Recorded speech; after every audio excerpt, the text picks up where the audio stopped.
Ahojte, vítam vás pri sledovaní 6. časti o knihe Umelcová cesta. Toto video, ktoré práve pozeráte, bude o tom, aké to je dopriať si ten pocit, že skutočne za prácu, ktorú vykonávame, si môžeme dopriať finančnú odmenu. Hej?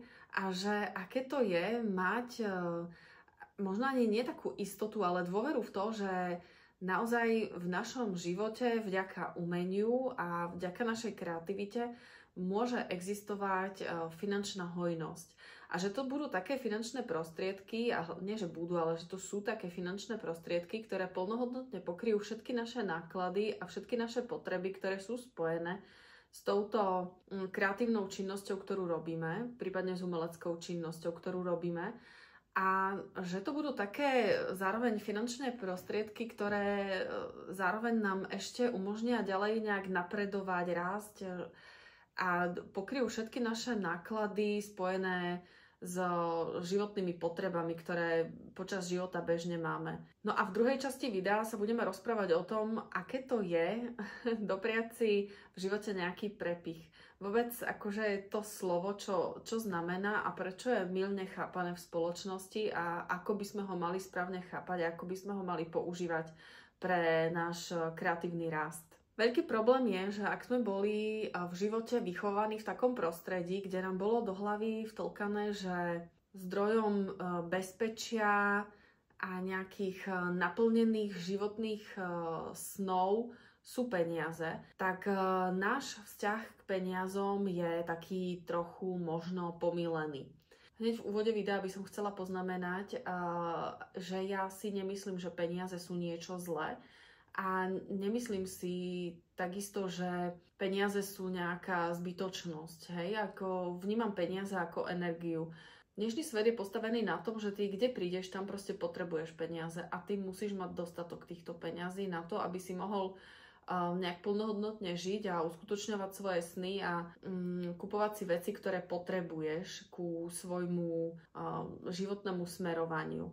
My, ak sme teda boli vychovaní v takom presvedčení, že peniaze by mohli utvárať to, či my sme šťastní v živote alebo nedaj Bože úspešní, tak budeme si myslieť, že akože našim nejakým primárnym cieľom v živote je zarobiť prácou dostatok peňazí, aby sme mohli sa sami považovať v očiach spoločnosti aj v očiach našich vlastných za úspešných. Hej? Lebo dnes sú peniaze, bohužiaľ, ale tak to je, sú peniaze meradlom úspechu. A ľudia si to aj tak častokrát myslia, že vlastne úspešný človek je ten človek, ktorý zarába najviac peňazí. No lenže ono vo výsledku, a uvidíme to aj v priebehu tohto videa, že to tak vlastne vôbec nemusí byť. V hlave máme také presvedčenia typu, že tie peniaze, ktoré zarábame, sú potrebné na to, aby sme si kupovali veci. A áno, je to pravda. My bez peňazí si nevieme kúpiť niektoré veci, ktoré naozaj potrebujeme. No ale nikde nie je napísané, že vlastne veci musíme získavať len tak, že si ich kúpime. Teraz akože nenavádzam vás na to, že máte kradnúť, hej, ale ja neviem, môžeme vlastne skúšať aj iné možnosti, ako získavať peniaze. Napríklad výmenný obchod, hej, alebo môžeme, ja neviem, nájsť nejakého človeka, ktorý verí nášmu umeniu a my ho môžeme požiadať o, čo viem, jednorazovú pôžičku. No ak žijeme v presvedčení, že peniaze sú nevyhnutné k tomu, aby my sme realizovali svoje sny a ciele, tak máme tendenciu upadať do takej skepsy a predstavovať si, že áno, umeniu sa budeme venovať, až budeme mať dostatok peňazí, hej? Až budeme mať zabezpečenú takú budúcnosť a na tom našom bankovom účte bude svietiť dostatočne veľké číslo na to, aby my sme si dovolili sa venovať tomu umeniu, lebo však inak ako naša budúcnosť je v nejakých čiernych farbách, hej, vymaľovaná, a že nedokážeme si predstaviť, že by sme mohli plnohodnotne existovať bez toho, aby sme mali stále zabezpečený plnohodnotný finančný príjem. A myslíme si, že ak my tento tok peňazí sa rozhodneme z nejakého zdroja teda ukončiť, že vlastne tým pádom sa nebudeme môcť venovať tomu umeniu, pretože my už nebudeme žiť v takom, dajme tomu, bezpečnom prostredí, kde finančná istota a finančná stabilita nás bude nejako chrániť pred nepriazňou života a osudu. Áno, peniaze sú dôležité, to ešte raz opakujem, ale neznamená to, že peniaze sú jediná vec, ktorá nám dovolí byť kreatívnymi, alebo jediná vec, ktorá je vstupenkou k tomu, aby sme sa mohli venovať umeniu. Vôbec to tak nie je. Ale zároveň peniaze sú vec, ktorá je potrebná na to, aby sme mohli ďalej rásť a aby sme mali taký ten pocit toho, že naša práca, ktorú robíme, je ohodnotená spoločnosti, a to nielen nejakým takým potľapkaním po pleci alebo pekným komentárom, ale že skutočne naša práca je úslužná a že je schopná nám zarábať na živobytie alebo na náš život. My ak sa budeme spoliehať na to, že budem sa ja venovať umeniu, až budem mať dostatok peňazí, tak ona vlastne táto vec sa niekedy môže stať, že sa absolútne nikdy nevyplní. My sa toho nemusíme za prvé dožiť, alebo môžeme sa dožiť takého niečoho, že pôjdeme na dôchodok, budeme mať 78 rokov a to bude to posledné, čo budeme chcieť robiť, je venovať sa umeniu, lebo napríklad už nebudeme vidieť, hej, a jak asi budeme maľovať, neviem. No a aj o tom bude dnešné video, že ako nájsť taký balans medzi tým, že prečo je dôležité zarábať peniaze, ale zároveň sa venovať niečomu, čo nás v živote baví. Tiež je aj dnešná doba taká, že ukazuje strašne veľa dôsledkov toho, že keď človek nepočúva taký svoj vnútorný hlas, že toto je to, čomu sa chcem venovať a toto by ma bavilo v živote, hej, a ľudia toto odsúvajú, najčastejšie to teda to umenie, odsúvajú to preč, pretože si myslia, že to není adekvátny spôsob k tomu, aby oni mohli zarábať v spoločnosti peniaze a že bez peniazy vlastne budú ohodnotení svojimi súputníkmi, rodinou a spoločnosťou ako neúspešní ľudia. Vždycky ma neskutočne prekvapí, ako v tejto knihe Umelcová cesta autorka často cituje veľké svetové náboženstva. Samozrejme my všetky veci, ktoré sú v Biblii, a podotýkam ešte raz všetky veci, nesmieme vnímať explicitne. My musíme vnímať Bibliu a také tie staré múdre texty implicitne. A to v zmysle, že ten význam nemáme hľadať priamo v tej vete také, aké je, ale že význam tej vety a posolstvo v tej vety je ukryté niekde v kontexte medzi riadkami. Posledná citácia, ktorá ma tak ako šokovala, že ju tam dala a myslela som si, že pôvodne znamená niečo iné, tak tá citácia znie, prečítam: Hľadajte Božie kráľovstvo a spravodlivosť a všetko ostatné vám bude pridané. To je zaujímavá veta, hej? A my, ak by sme ju vnímali explicitne, to znamená, že doslovne, tak by sme si mysleli, o Bože, zase nejaké náboženské dristy, si tu ja idem, ale to tak vôbec není, hej, že táto veta je prekrásnou metaforou k životu a metafora samozrejme môže mať viacero významov a pre kontext hojnosti finančných zdrojov za nejakú prácu sa mimoriadne hodí. Ja som sa nad tým zamyslela a teraz som hľadala ten kontext implicitný, čiže kontext, ktorý vyplýva medzi riadkami a dá sa vyčítať teda z interpretácie tej vety. Čiže hľadajte Božie kráľovstvo a spravodlivosť a všetko ostatné vám bude pridané. Toto Božie kráľovstvo to je niečo také, ako keď si predstavujeme nebo, hej, že existuje nejaké nebo a v tom nebi my si predstavujeme, že nám bude dobre, hej, ako veríme na takéto veci. Čiže ak nám bude dobre, tak sa venujeme nejakej činnosti, ktorá nás celkom prirodzene baví. Táto činnosť to môže byť umelecká činnosť alebo niečo, čo vychádza z našej duše alebo z nášho takého autentického bytia a je to niečo, čo nás nejak definuje a my sa tomu chceme venovať. A potom druhá polovica tej vety znie: a všetko ostatné vám bude pridané. Čiže ak my sa budeme venovať tomu, čo nás baví, tak všetko ostatné nám bude pridané. Prídu nejaké možnosti, príde odmena za tú prácu a všetky veci, ktoré budeme potrebovať k tomu, aby sme vykonávali tú činnosť, ktorú chceme, sa nám nejak na našej životnej ceste objavia a tie veci samozrejme sú aj peniaze. Čiže z toho zase vyplýva, že my sa nemáme starať o to, ako získať tie peniaze. My sa primárne teda máme starať o to, ako plniť naše životné poslanie.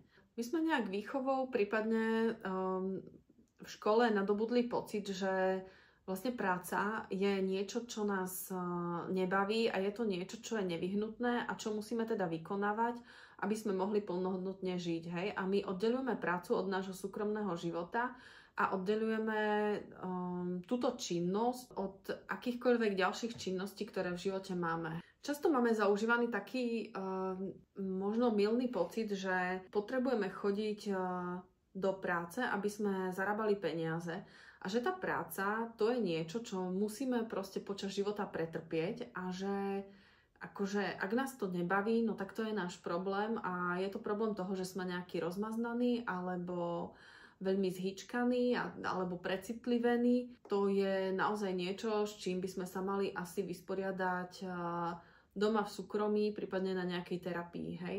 Už sa vôbec akože nepozerá na to, že veď práca, ale môže byť niečo, čo je vyložené naplňujúce alebo zábavné a že to, čo nás baví, je ale aj niečo, čo nás môže živiť. No a ja som tak minule sa nad sebou zamýšľala, nad svojim životom, že pre mňa stráviť 4 hodiny v práci, normálne v tej takej legitímnej práci, vďaka ktorej som dostávala finančné prostriedky každý mesiac na účet, ja som zistila, že mne tieto 4 hodiny, že oni trvajú nekonečno a že mi odoberú toľko energie, že ja by som potrebovala po tých 4 hodinách, a to som akože niekedy pracovala aj 8 hodín a niekedy aj 12 hodín v tej práci.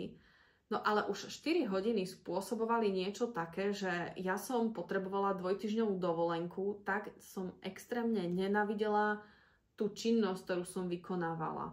A teraz ako bývalá učiteľka rozdeľujem tú učiteľskú činnosť medzi rôzne úkony, ktoré učiteľ musí vykonávať. Hej? Akože určite mi nevadilo učiť, lebo byť so študentami alebo s deťmi, ono je to také celkom akože osviežujúce a naplňujúce a deti majú strašne veľa energie a jak vám energiu dokážu tak trochu zobrať, tak vám ju dokážu ale zase aj dať a to ja som si vážila na tej práci. Lenže potom taký učiteľ, on má strašne veľa povinností, napríklad doma, keď si musí robiť prípravy, alebo keď musí, neviem, vyplňať nejaké rôzne tabuľky, papiere, opravovať si písomky a ich je nekonečno, hej? Alebo ďalšie má povinnosti, ktoré sú nejak spojené s chodom, s činnosťou tej inštitúcie, kde pracuje. No a toto bolo pre mňa absolútne peklo. Ja som takýto typ práce, ja som to nenávidela. Normálne z duše som to nenávidela a keď som vedela, že už sa blíži pondelok, tak pre mňa nedeľa bola deň, kedy ja som vedela, že ten deň má 2 hodiny a to je keď sa zobudím a ešte 2 hodiny. Hej? A potom sa ten deň ukončil, bolo nejaké prázdno a už bol pondelok. A ja som si povedala v jednu chvíľu, že to ja takto nechcem existovať, hej, že keď som sa nevenovala zase činnosti učiteľskej alebo svojej takej tej práci a mala som nejakú dlhšiu dovolenku, tak som v rámci tej dovolenky sa venovala maľbe alebo výtvarnej činnosti. No a ja som zistila, že mňa tá výtvarná činnosť mimoriadne baví a že ja dokážem straviť 12 alebo 14 hodín denne prácou. Hej, a tá práca je tiež umelecká činnosť. A že ja vlastne po tejto práci sa cítim totálne nabitá energiou, absolútne nie som vyčerpaná a ešte mám aj dobrý pocit a keď som sa večer na seba pozerala do zrkadla, tak som proste videla jednu šťastnú, vyrovnanú osobu, hej. No a keď som prišla domov z svojej bývalej oficiálnej práce, a pozrela som sa na seba do zrkadla, tak som videla jednu hroznú trosku, ktorá nenavidí svoj život, hej. A je to hrozné, že to takto ako hovorím. No a ja som si povedala, že s týmto musím skončiť. Rozhodla som sa teda, že dám výpoveď a že sa pokúsim demonštrovať vlastne toto, o čom tu teraz celý čas rozprávam. Že je možné si na seba zarábať dostatok finančných prostriedkov vďaka svojej kreativite a vďaka umeleckej činnosti. Dokonca je veľmi ťažké takéto presvedčenie si dávať do hlavy, že naozaj tá práca nemusí byť iba taký ten ťažký životný boj, hej, alebo niečo strašne odporné, čo nenávidíme. Minule som si kúpila kvety a presne som si hovorila, že no tak Lucia, veď ako máš kvety, veď to je inšpiračný zdroj, tak ako si zober akvarel alebo tam akryl, olej, no a začni maľovať, nie? Však akože veď to musíš túto svoju radosť premeniť na finančnú prosperitu, hej, že ako tak začni maľovať. No a ja som ale absolútne netúžila potom, aby som začala niečo maľovať. Ja som chcela iba tak ako v tichosti sedieť doma a pozerať sa na krásu kvetov. To je hrozne taká, možno z pohľadu racionálne založených ľudí, absolútne nerozumná aktivita, hej, že sa niekto na to pozerá, že preboha, veď ty akože celý deň čo si robila? Ty sa akože pozerala na kvety? Alebo akože to, v čom spočíva tvoja celodenná pracovná náplň? Pozeranie sa na kvety? Toto akože ti prinesie finančnú hojnosť? Ja som si tak nejak ako povedala, že áno, toto je to, čo mi prinesie finančnú hojnosť. Kreativita, ona nikdy nebola kreativita založená na rozume, hej? Že proste nejde kreativitu tlačiť rozumom. Kreativita je niečo, čo vychádza z duše a z vôle. Ona nemôže byť hnaná pocitom nedostatku.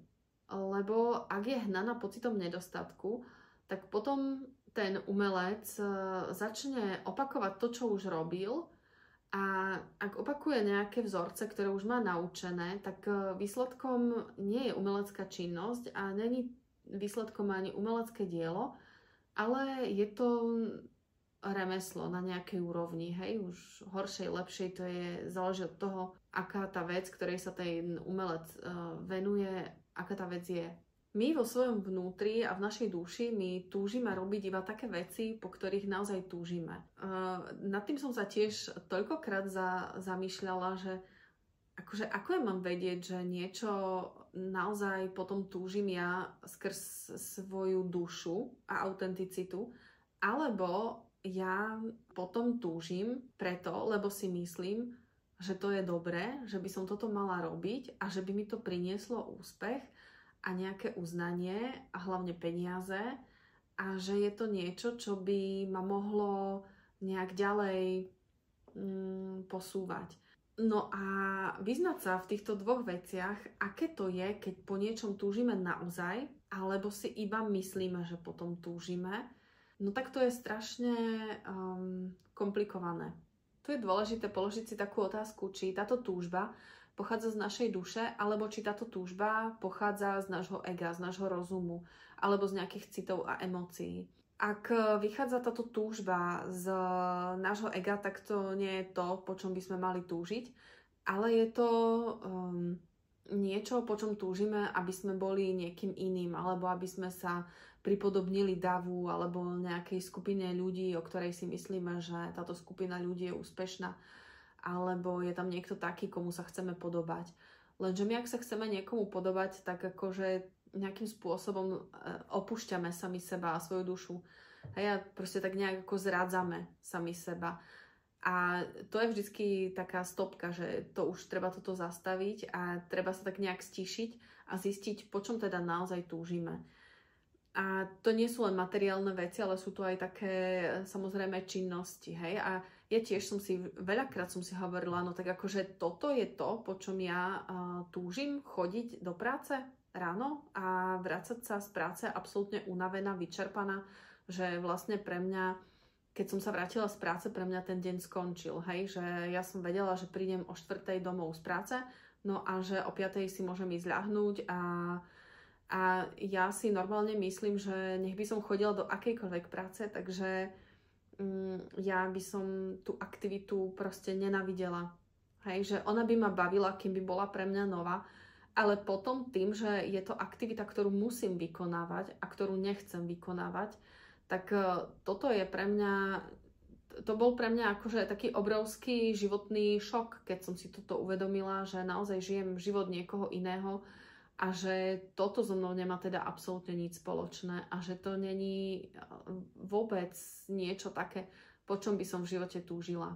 No a týmto samozrejme sa nechcem nikoho uraziť, lebo ja si myslím, že veľa ľudí chodí do práce a miluje svoju prácu.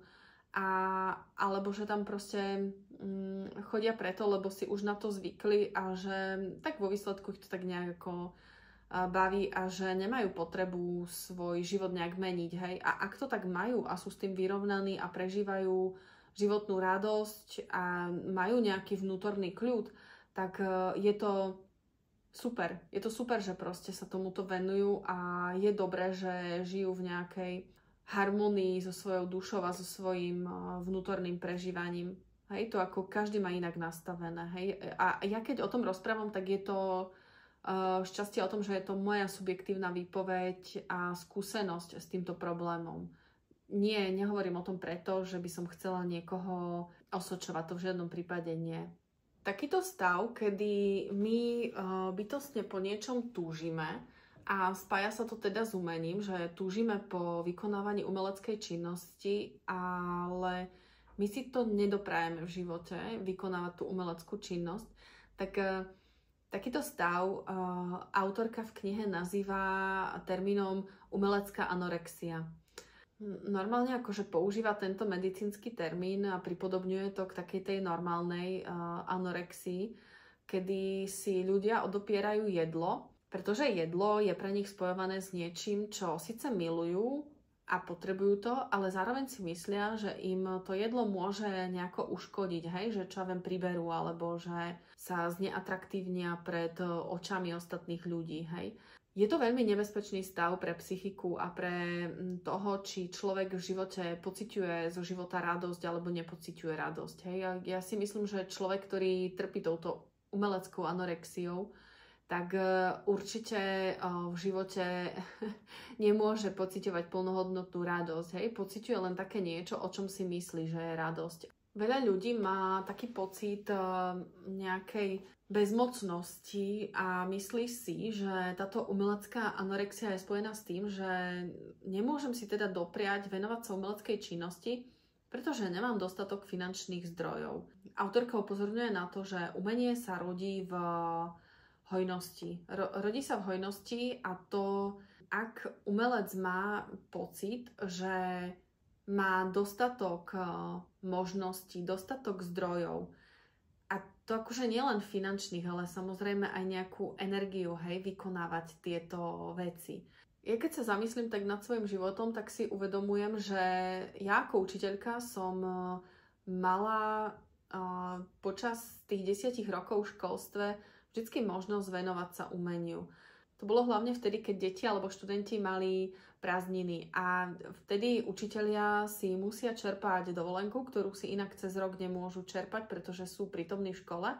No a tá dovolenka, ak je vyčerpaná teda v jednom časovom bloku, tak to dáva dohromady tých 6 alebo 7 týždňov počas letných prázdnin, hej, keď deti majú prázdniny. No a počas 6 týždňov tej dovolenky ja som si myslela, a bolo to každý jeden rok, som si myslela, že dobre, toto je čas, kedy ja sa budem venovať umeniu, pretože teraz ja mám voľno. Lenže to tak nebolo, hej, že proste mne tých 6 týždňov absolútne nestačilo k tomu, aby ja som sa spamätala vôbec z toho celého školského roka, nejak si vydýchla, oddychla, aby som sa venovala ešte aj tomu, že neviem, si idem niekam na dovolenku, lebo zase si treba uvedomiť, že akože dovolenka a venovať sa umeleckej činnosti to sú dve rôzne veci, lebo umelecká činnosť je práca.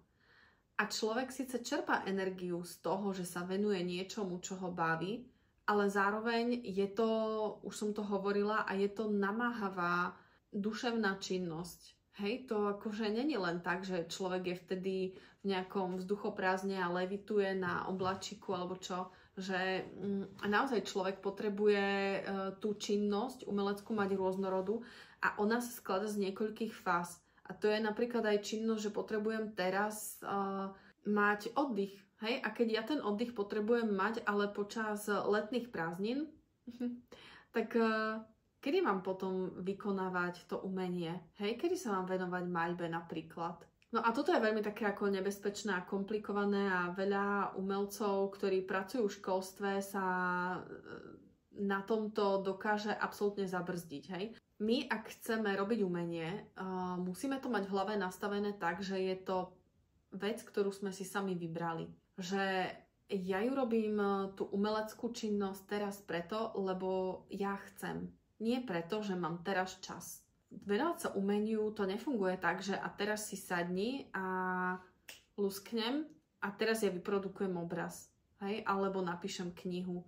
Je to vec, ktorá je bytostne spojená s dušou toho umelca a umelec sám vie, kedy je vhodný čas na to, aby vyprodukoval umelecké dielo a kedy má pocit tvorivej energie. S týmto sa spája to, že umelec si potrebuje nutne dopriať pocit prepichu. Ak umelec má potrebu napríklad odpočívať, tak vlastne jeho prepichom je ten odpočinok. Hej? Že on si dovolí používať čas k tomu, aby robil to, čo chce. Nie to, čo sa od neho očakáva, že by mal robiť. A ja keď hovorím o prepichu, samozrejme nemyslím tým, že je to luxus. Hej, že luxus je niečo, čo sa nám spája zase s peniazmi, s drahými vecami, s niečím, čoho je málo a je to také, že exkluzívne. Luxus je niečo, čo si môže dopriať iba malá skupinka ľudí. No a väčšinou je to niečo, čo je také viacej objektívne, hej, že veľa ľudí vyhodnotí luxusnú dovolenku alebo luxusné auto alebo luxusnú vec ako jednu a tú istú vec. Ale pokiaľ ide o prepich, tak prepich je viacej subjektívny a každý človek inak vníma to, čo je prepich.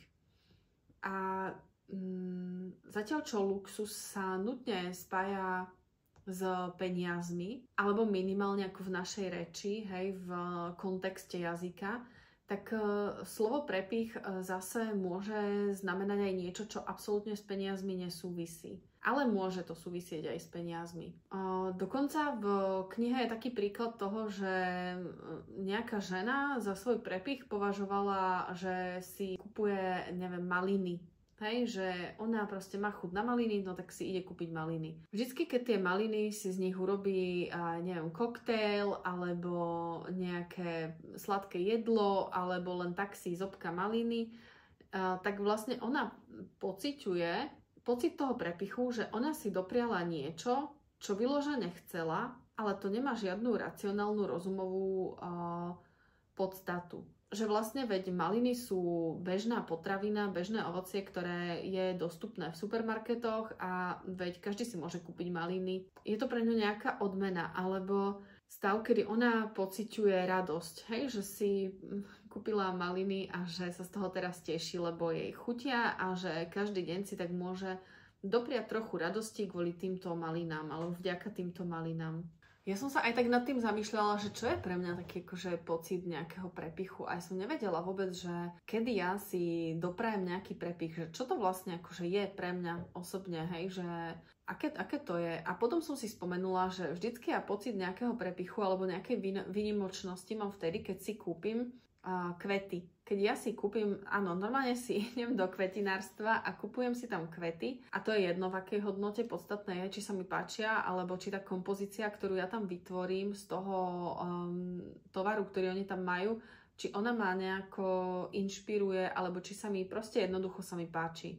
Vtedy ja tie kvety si odnesem domov a ja pociťujem radosť. A vždycky si tak hovorím, bože, aké sú krásne a oni aj keď odkvitajú, alebo už tak ako ja neviem, opadajú z nich tie okvetné lístky. Mne sa hrozne proste páči, že ten kvet má nejakú takú energiu a že on tak rozjasní ten interiér a že ten interiér vlastne vyzerá úplne inak. Hej? Že to je taká tradícia, na ktorú sa často akože v interiéri zabúda. Hej? Že málo kto si dopraje mať doma čerstvé kvety vo váze. To je pre mňa najväčší pocit prepichu, keď ja mám čerstvé kvety vo váze. No a potom druhá vec, o ktorej som tak premýšľala, tak tá druhá vec je taká, že keď som odišla zase z tej práce, tak vlastne môj prepich je to, že ja zrazu mám normálne ráno, že nemusím ráno o 5:00 vstávať, aby som išla do práce, hej, že nemusím zaspávať s pocitom, že oh bože, zase sa zobudím a zase budem musieť ísť do tej debilnej práce. Toto je môj absolútny životný prepich, ktorý som si ja teraz dovolila, hej, po 10 rokoch v školstve. Keď som o tom rozprávala svojim nejakým takým kamarátom, že toto je niečo, čo plánujem a že mám nejaký taký zámer a že si teraz, neviem, odkladám bokom peniaze na to, aby som mohla realizovať tento životný experiment, tak vlastne oni sa tak chytali za hlavu, že preboha, veď to budeš potrebovať toľko peňazí, že vlastne to si môžeš akože už zobrať hypotéku, nie? Že si môžeš zobrať nejaký úver a že veď si kúp byt alebo také niečo. A ja som si hovorila, že nie, že pre mňa tie peniaze sú prostriedok k tomu, aby ja som si dopriala aspoň raz v živote pocit toho, že sa venujem niečomu, čo vyložene milujem. A to by nebolo možné, ale bez toho, pretože tie finančné prostriedky, tie, ktoré sú našetrené, oni raz dojdu, hej, to nie sú, že bezodné, neviem, bankové účty, absolútne nie. Ale vlastne ja tak nejak zistujem, že to je možné len vďaka tomu, že v tej hlave si hovorím, že veď to sa nejako vyrieši. A vždycky sa to nejak vyriešilo, hej? No ale toto by nebolo možné, ak ja by som neverila tomu, že človek má možnosť dostávať za svoje umenie a za svoju autentickú prácu, ktorú chce vykonávať, finančnú odmenu. Potom autorka v tejto knihe hovorí o tom, že častokrát tento pojem, ktorý som hovorila pred chvíľkou, umelecká anorexia, on prichádza ruku v ruke s ďalším pojmom a to je taký ten hrdý perfekcionizmus. Že to je úplne smrteľná kombinácia pre umelca, alebo pre zablokovaného umelca, keď človek chce niečo vykonávať, strašne potom túži, ale blokuje ho ten hrdý perfekcionizmus, že vie, že ak to nebude presne také, jak on má tú predstavu v hlave, no tak to nemá žiaden zmysel a preto nekoná. Absolútne sa do toho nepustí a preto nevznikne žiadne dielo, pretože on si nedovolí urobiť chybu. Lenže tá chyba je to, čo nás vlastne ďalej posúva. To je to, čo na základe tej chyby my sa snažíme chybu napraviť a ak sa snažíme chybu napraviť a odstraniť, tak vtedy je prítomná v našej činnosti kreativita, lebo sa snažíme veci urobiť inak. A to je extrémne dôležité a je to taký hnací motor pre umelcov. A nielen pre umelcov, ale myslím si, že aj celkovo v živote pre ľudí. A dovoliť si prepich znamená aj to, že si človek dovolí urobiť chybu. A bez týchto chyb teda není možné sa ďalej posúvať a bez pocitu prepichu zase není možné pociťovať radosť. No a radosť je zase taká vlastnosť alebo taká kvalita, ktorá prispieva celkovo k naplnenému, šťastnému životu. Máme tu za chvíľku záver videa, s tým sa nám spája aj cvičenie. A ja som vybrala také cvičenie z tejto knihy, pretože tam je veľa cvičení, no ale ja som teda vybrala také jedno, ktoré sa zameriava na to, že počas celého týždňa, prípadne ak máme trpezlivosť, tak počas celého mesiaca by sme si mali zapisovať svoje finančné výdavky. Nás v tomto cvičení ani tak nejak nebude zaujímať výška tých výdavkov a v zmysle finančnej gramotnosti alebo nejakého sporenia alebo utrácania, ale bude nás zaujímať, že či tie výdavky boli použité a vydané za to, čo v živote aj považujeme za hodnotné. No a ja v tomto vidím extrémne zase také veľké prepojenie s môjim vlastným životom, keď ja som žila v Prahe, pracovala som a aby som mohla pracovať v Prahe, no tak potrebujem niekde bývať a aby som mohla niekde bývať, ja musím platiť nájom. A predtým som dávala strašne veľké čiastky za to, kde bývam. Ale to bolo len to, aby ja som sa tam mohla proste v tom byte vyspať, hej, že proste, lebo som mala nulovú energiu z toho, že chodím do práce, ale vlastne som to brala ako taký začarovaný kruh, že ak chcem žiť v Prahe, tak ja musím chodiť do práce. A nevidela som východisko z tohto kruhu. No a kto žije v Prahe, prípadne aj v centre Prahy, ako ja, tak vie, že ako sa pohybujú nájmy za bývanie v Prahe a vie, že to nie sú úplne že najmenšie čiastky. No a ako platiť túto čiastku pre mňa bolo vyložene bolestné. Ja som si hovorila, že preboha, veď to je niečo strašné, že ja platím takúto strašnú sumu len za to, aby som chodila do práce, že ako wow, veď to je otrasné. No a potom, keď som robila toto cvičenie, tak ja som zistila, že vlastne veď každý rok táto suma sa zvyšuje a zvyšuje a zvyšuje a pravdepodobne klesať nebude.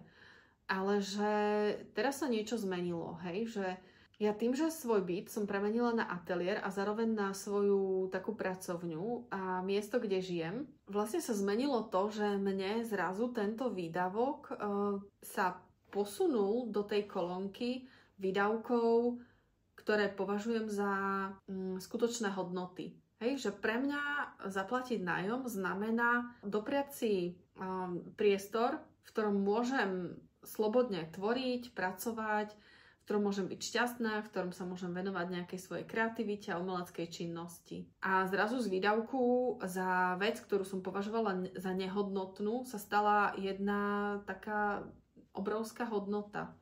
No a toto neplatí len o peniazoch. Toto cvičenie môžete si kľudne akože aplikovať aj na energiu, hej? Že naozaj si rozpíšte alebo pozrite sa na svoj deň, čomu venujete svoju energiu. Či to považujete za hodnotné, alebo či naopak to nepovažujete za hodnotné. Vy si urobte toto cvičenie a sledujte v priebehu jedného týždňa, minimálne do ďalšej nedele, a kam dávate svoje peniaze, čas a energiu. A aby to malo lepší efekt, tak skúste si to zapisovať celý mesiac a určite budete šokovaní. Ja už držím v rukách knihu Umelcová cesta, čaká nás 7. kapitola. 7. kapitola bude o tom, ako sa vyrovnať s perfekcionizmom a ako hlavne s tým bojovať, lebo však to je úplne veľký tvorivý blok. Potom to bude o tom, ako zvládať žiarlivosť, keď pociťujeme žiarlivosť, že niekomu sa vyložene darí a nám nie. Prípadne, že niekto už niečo dosiahol, ale my tam ešte nie sme, ale chceli by sme tam byť. Bude to aj o tom, ako máme načúvať vnútornému hlasu a svojej duši. A tiež o tom, aké to je, že si máme dopriať podstupovať vo svojom živote riziko. Riziko je strašne tiež dôležitá vec, ktorú nie každý je ochotný nejak prijať. Ak sa vám toto video páčilo, tak samozrejme môžete ma podporiť, takže mi dáte odber. Môžete podporiť toto video tým, že ho budete zdieľať, že mi dáte like, že ma budete sledovať na Instagrame. A vopred vám ďakujem za všetky komentáre, ktoré mi píšete a za všetku podporu, ktorú voči mne prejavujete. Ďakujem.